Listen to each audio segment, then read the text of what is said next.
Whether anyone's in the building or not, it is important to be here. A couple of dozen people stood in front of Oregon's Capitol building Saturday. They were there to support the 11 GOP senators who've left town to block a vote on cap and trade. The gathering was smaller than originally expected because armed right-wing militia groups also said they would be at the Capitol. That prompted officials to close the building. The gathering was small, but the people there felt it was important to be in Salem. The message has to be sent. Listen, the legislature does not just represent Portland. It represents all of Oregon. Democrats have pushed back at the idea that the legislature is only serving Portland.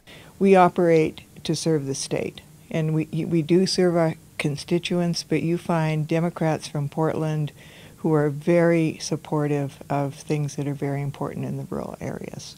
So that's never been true. Oregon Democrats tweeted out this wanted poster.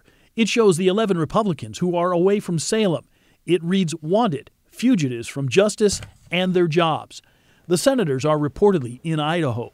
Governor Kate Brown this week deployed state police to bring them back. State law allows that. This is all about House Bill 2020, the cap and trade bill. It's aimed at limiting pollution by making the largest polluters in Oregon pay for each ton of emissions released.